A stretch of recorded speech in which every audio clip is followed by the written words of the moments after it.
Assalamualaikum warahmatullahi wabarakatuh. Salam sejahtera untuk kita semuanya.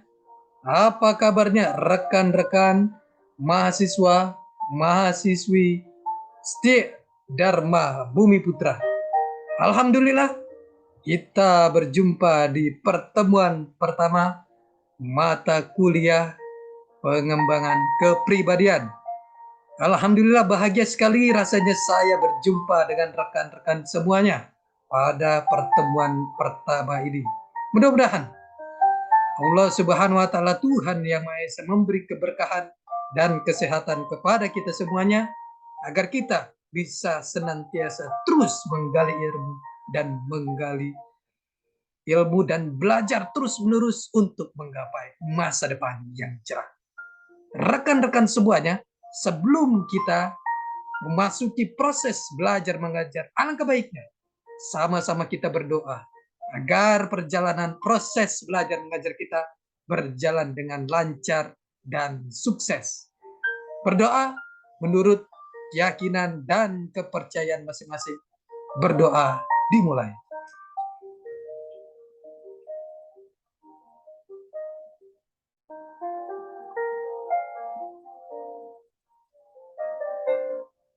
Selesai.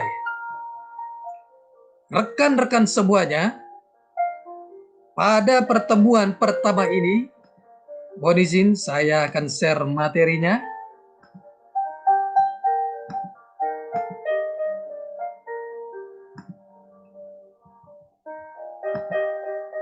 Di pertemuan pertama ini, kita akan membahas tentang pengertian pengembangan kepribadian. Ini adalah tema yang sangat menarik sekali. Mari kita bahas mengenai tema hari ini.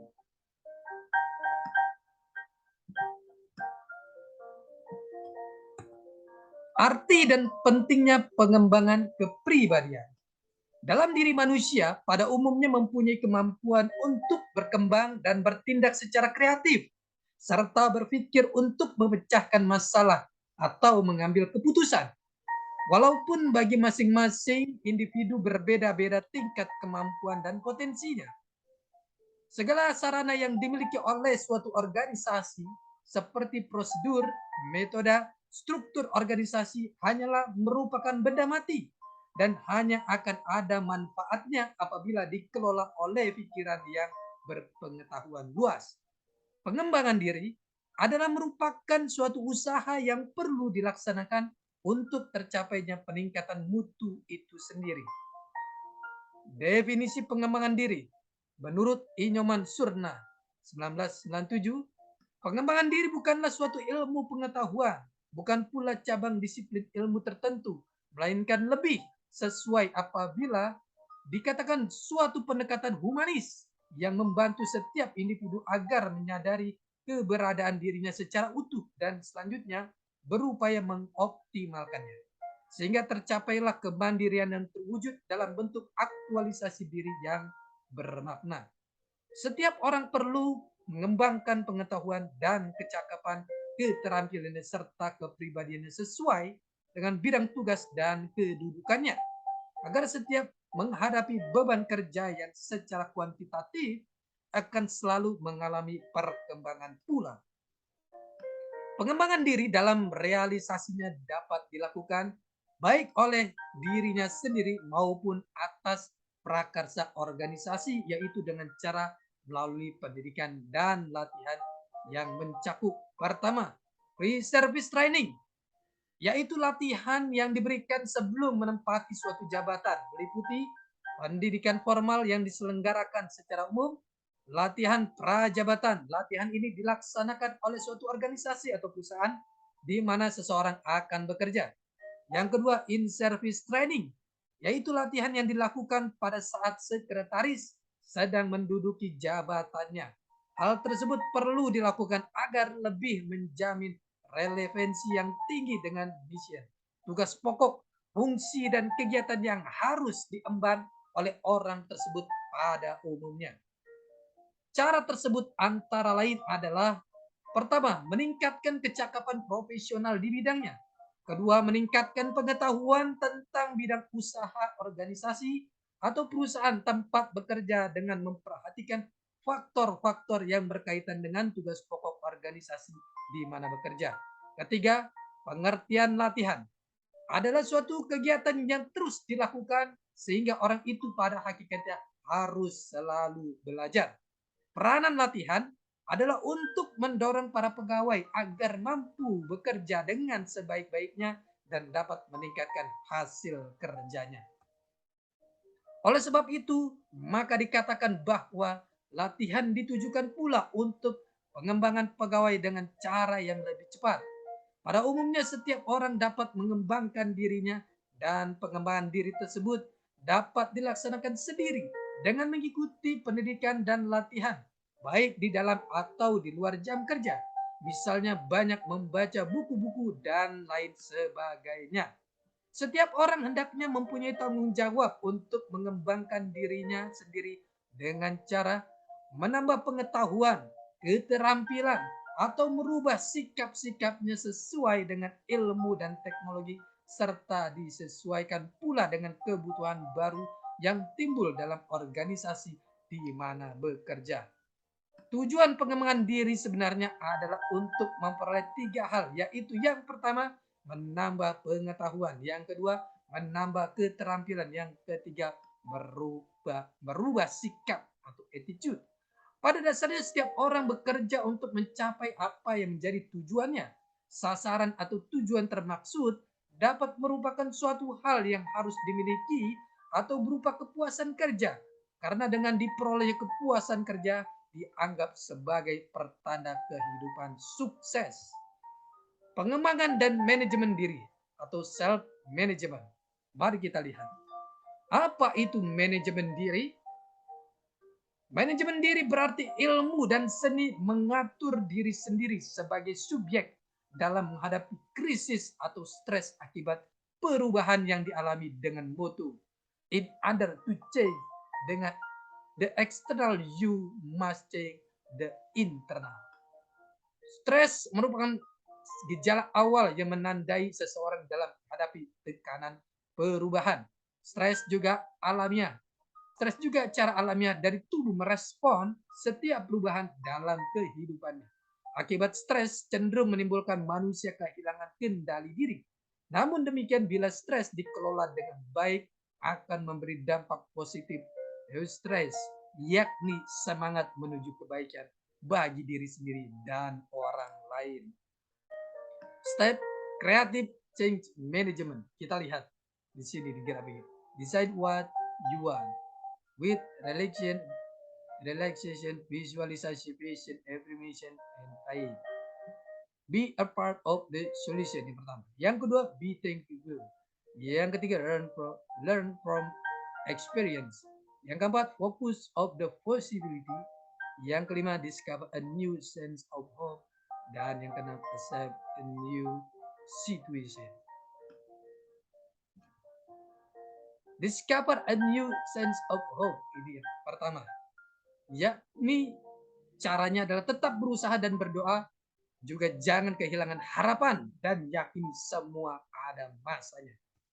Yang kedua, focus of the possibility. Jangan menganggap kesulitan sebagai bencana. Atasi ketakutan dan ambil hikmahnya dan lihat peluang-peluang.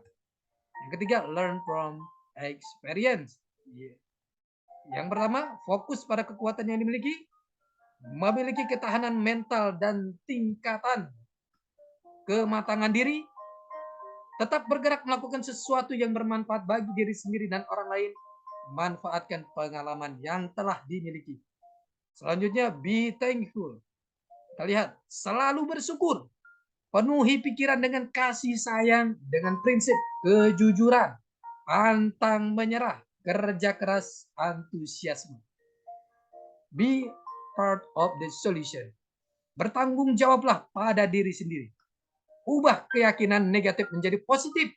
Dengan prinsip apa yang kita yakini, itulah yang kita peroleh. Selanjutnya, decide what you want. Putuskan untuk melaksanakan apa yang diniatkan. Inilah rekan-rekan semua step kreatif change management.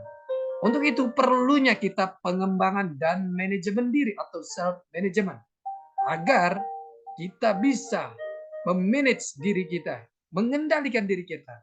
Manajemen diri berarti ilmu dan seni mengatur diri sendiri sebagai subjek dalam menghadapi krisis atau stres akibat perubahan yang dialami dengan moto in order to change the external, you must change the internal. Stres merupakan gejala awal yang menandai seseorang dalam menghadapi tekanan perubahan. Stres juga cara alamiah dari tubuh merespon setiap perubahan dalam kehidupannya. Akibat stres cenderung menimbulkan manusia kehilangan kendali diri. Namun demikian, bila stres dikelola dengan baik, akan memberi dampak positif. Eustress, yakni semangat menuju kebaikan bagi diri sendiri dan orang lain. Tujuan pengembangan diri sebenarnya adalah untuk memperoleh 3 hal, yakni yang pertama, menambah pengetahuan atau knowledge. Ini hal yang sangat penting, kita menambah pengetahuan dari literatur-literatur, dari bacaan-bacaan buku kita, dari segala hal aspek kehidupan. Yang kedua, menambah keterampilan kita, keahlian kita. Dan yang ketiga, merubah sikap kita.